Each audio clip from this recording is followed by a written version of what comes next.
Welcome to our channel Smart Study One. दोस्तों, आप सभी का हमारे इस यूट्यूब के चैनल स्मार्ट स्टडी वन पे आप सभी का स्वागत है। तो दोस्तों, आज हम आपको बता दें कि हम आपके लिए लेके आए 10 ऐसे महत्वपूर्ण क्वेश्चंस जो आपके हर एक एग्ज़ाम्स पॉइंट ऑफ व्यू से बहुत ही महत्वपूर्ण हैं।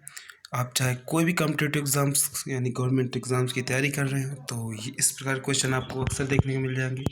और दोस्तों, ये क्वेश्चन आए हुए क्वेश्चन हैं जो कि अक्सर कई बार रिपीट हुए हैं। तो आपको चेक करना है कि आप इनमें से कितने क्वेश्चन ऐसे हैं जिनका आप आंसर जानते हैं।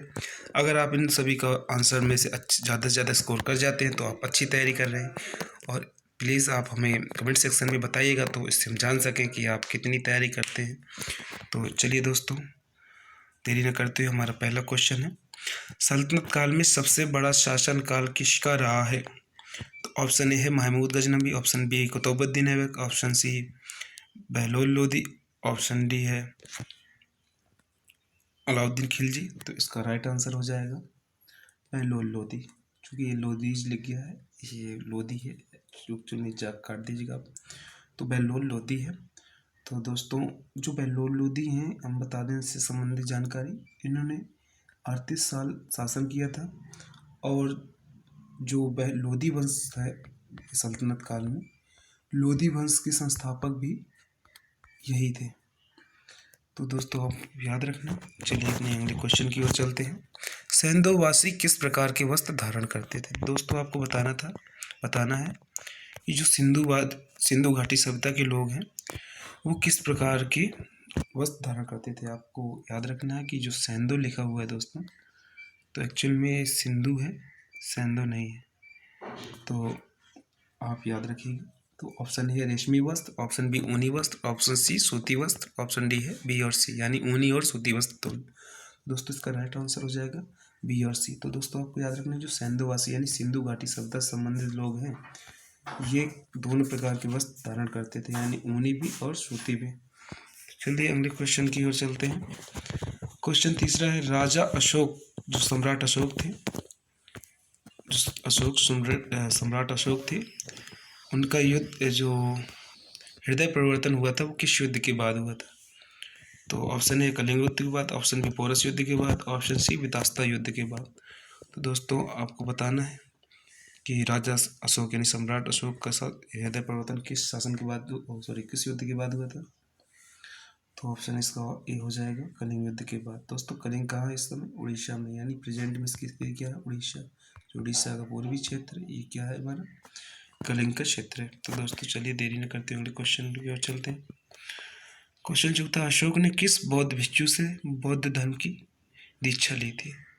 दोस्तों, ये जो कलिंग युद्ध हुआ था, इसी के बाद जो सम्राट अशोक थे, इन्होंने दीक्षा ली हुई थी। तो आपको बताना है कि किससे ली थी।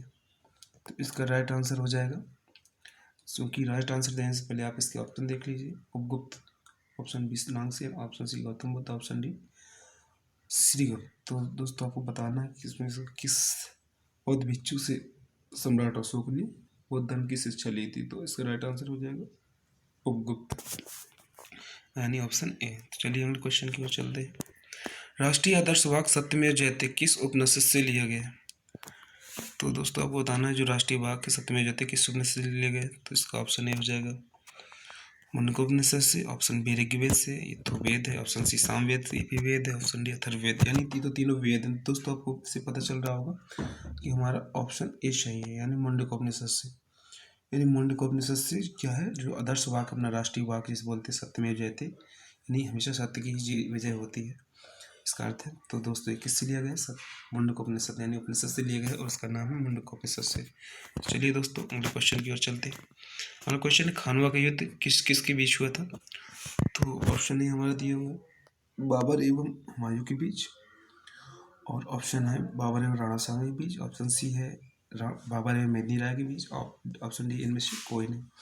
तो दोस्तों, आपको बताना है राइट आंसर कि किन किन के बीच खानवा का युद्ध हुआ था। तो खानवा का युद्ध दोस्तों हुआ था, ऑप्शन नंबर बी है यानी बाबर एवं राणा सांगा के बीच हुआ था, और ये हुआ था 1500 आपका 27 ईस्वी में हुआ था। तो चलिए दोस्तों, अगले क्वेश्चन की ओर चलते हैं। अंतिम मुगल बादशाह बहादुर शाह जफर की मृत्यु कहाँ हुई थी? क्योंकि दोस्तों आपको बताना है जो अंतिम मुगल बादशाह था तो इनकी जो मृत्यु हुई थी कहाँ पे हुई थी? तो ऑप्शन ए रंगून में, ऑप्शन बी नेपाल में, ऑप्शन सी नेपाल ढाका में, ऑप्शन डी है लाहौर में। तो दोस्तों इसका राइट आंसर हो जाएगा ऑप्शन नंबर ए, यानी रंगून में जो है अंतिम मुगल बादशाह जो थे बहादुर शाह जफर, इनकी मृत्यु हुई थी। चूँकि दोस्तों ये शब्द आया है रंगून, तो इनकी मृत्यु हुई थी यहीं पर। तो ये कहाँ पे वर्तमान में? तो ये वर्तमान में है आपका म्यांमार में। तो आपको बताना है कि म्यांमार की जो कैपिटल है क्या है। अगर आपको पता है तो प्लीज़ कमेंट सेक्शन में बताइए। तो म्यांमार की कैपिटल है नेप्थेव। तो चलिए दोस्तों अगले क्वेश्चन की ओर चलते हैं। तो हमारा अगला क्वेश्चन है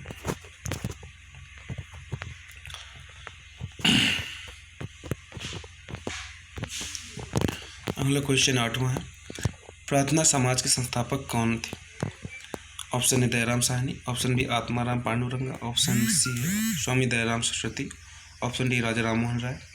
तो दोस्तों इसका राइट आंसर हो जाएगा प्रार्थना समाज के संस्थापक जो थे ये आत्माराम पांडुरंगा थे।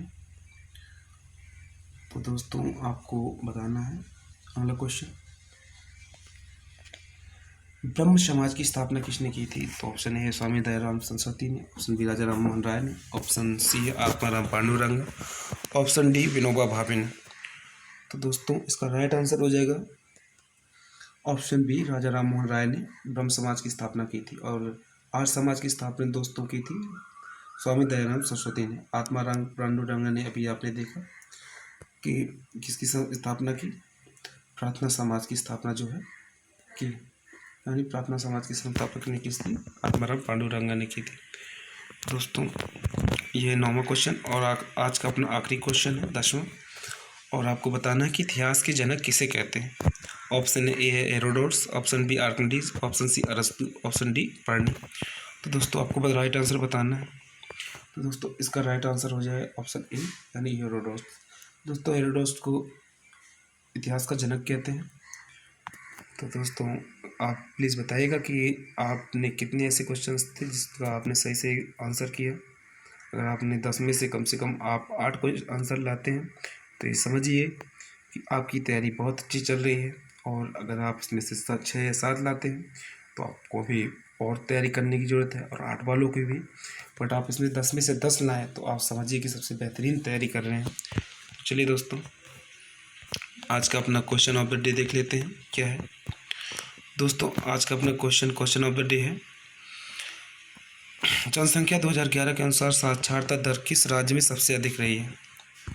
तो दोस्तों सबसे अधिक किस राज्य की आपको साक्षरता बताना है कि 2011 की जनगणना के अनुसार जो कौन सा ऐसा राज्य जिसमें साक्षरता दर सबसे अधिक रही हो। तो आपको इसमें कमेंट सेक्शन में आपको इसका आंसर देना है और आपको बताना है कि आपने कितने ऐसे क्वेश्चंस थे जिनका आपने सही आंसर किया है। थैंक्स फॉर वॉचिंग दोस्तों। और प्लीज़ अभी तक अगर हमारा चैनल आपने सब्सक्राइब नहीं किया तो सब्सक्राइब कर लें, और अभी तक इसकी सब्सक्राइब नहीं किया तो सब्सक्राइब कर ही लें, और प्लीज़ इसकी जो बेल आइकन है उसको भी प्रेस कर दें। और हमारा जो ये टेलीग्राम ग्रुप है इससे जुड़ने के लिए आप हमारा जो नीचे दिया गया इसका लिंक है हमने दे देंगे डिस्क्रिप्शन में, तो आप वहाँ से ज्वाइन कर लें और आप हमारी ये वाली PDF आप वहाँ से प्राप्त कर सकते हैं। थैंक यू दोस्तों।